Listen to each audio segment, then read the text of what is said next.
Hi everybody, this is Johns Hopkins and we're here with another of Baltimore Heritage's 5-Minute Histories videos, and today we're going to head over to Old Town Mall. If you know where the Jones Falls Expressway is, it's just a little east of there and just a little north of Orleans Street. It's the former Bel Air Market that was turned into a pedestrian mall in 1968 after the riots. I think the first place we're going to go is to the Baltimore Fire Museum at the very southern end of the mall. And the Fire Museum is a wonderful, wonderful building. It dates to 1853. It was built by the Old Town Independent Fire Company. This was in an age before Baltimore City employees were firemen. We had independent fire companies. And architecturally, it's just magnificent. It's modeled after Giotto's bell tower in Florence. If you know the Piazza del Duomo, that's what it's modeled after. In fact, if you can't go to Florence, just go over to Old Town and you can get a little bit of a taste for the Italianate and Gothic architecture. The tower itself, I think, is 103 feet tall, and it's kind of, which is amazing in itself. The other really neat thing is that behind the brick is a lattice work of structural cast iron, and this is 1853. It's one of the first times that cast iron was used for structure, to build structure behind a building. The Old Town Independent Fire Company kept the building until 1856, so not too much later, when Baltimore City had just formed the Municipal Fire Department, and they purchased the building and placed Engine Company number 6 there. Engine Company number 6 had a wonderful, its main fire engine was a machine, a beast called the Deluge, and the Deluge weighed 8,600 pounds and had a steam engine on it, and I guess could put out a deluge of water to go fight fires. At the top of the tower are bells. It was a functional building as well, the tower was. When a fire occurred, the firemen would ring the bells for people called callmen. Callmen were volunteers who came and helped out at fires.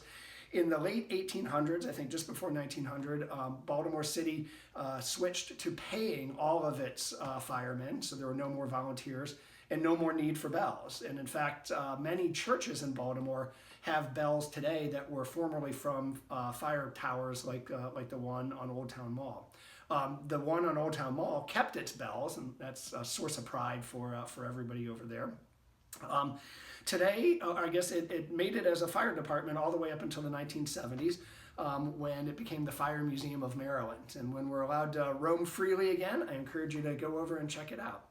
All right, we're gonna, I have to say thanks to Julie Saylor for a bunch of that information. Julie's a Pratt librarian and has researched Old Town Mall and this building to a considerable extent. We're gonna head up to the very northern part of Old Town Mall to the Wells and McComas Memorial. I first learned about this from a friend of mine named Rock Sinjwald, who told me that his father, I think maybe grandfather, had a store right next to it, I think a cigar store, and every morning would come out and sweep the sidewalk in front of his store and then go over and sweep around the memorial. I thought that was pretty neat. Rock's son, James Sinjwald, is a wonderful photographer, and if you want to take a look at some neat buildings in Old Town Mall from just a few years ago, check out his website. We'll put that up so you can go over there and check it out. Wells and McComas were two teenagers who fought in the Battle of Baltimore, Battle of North Point, in the War of 1812.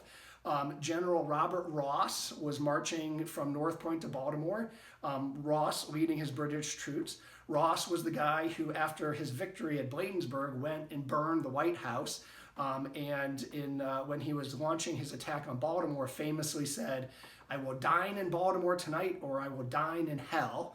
Well, he didn't dine in Baltimore. He was picked off by snipers on his way to Baltimore from North Point. The snipers were part of General Edward Asquith.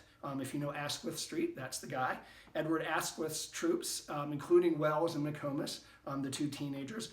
We don't know whether they were actually the ones to pick off General Ross, who, instead of making it to Baltimore, lay bleeding eventually to death in a ditch. His body, incidentally, was put into a 100-gallon barrel of Jamaican rum, and when the British fled Baltimore, they fled to Jamaica.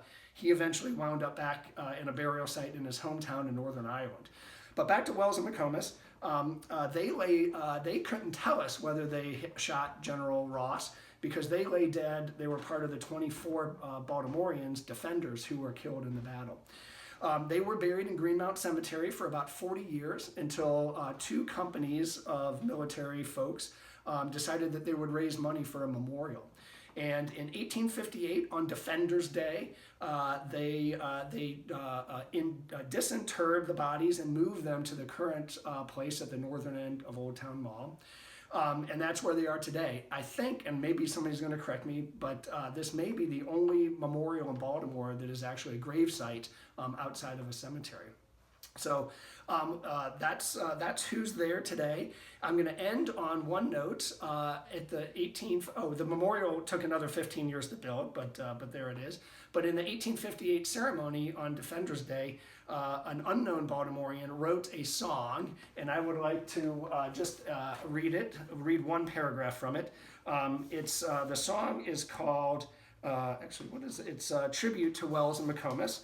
And here is a stanza from it, and if you want to read the whole thing, it's kind of cool. It's meant to be sung to the tune of no other than the national anthem, of course. So let me read just these one short paragraph. Hear the imperious commander, and I promise you I won't sing it, I'll just read it. Hear the imperious commander with bold, preening steed, belch forth imperious, onward he rushes. But hark, its sharp fire, Ross falls to bleed, deadly wounded by shots from two boys in the bushes. 'Twas McComas and Wells, so fame that fact tells. This heroic deed their fame evermore swells. As martyrs of liberty, and we now raise a monument high to continue their praise. All right, thanks so much, and we will see you tomorrow.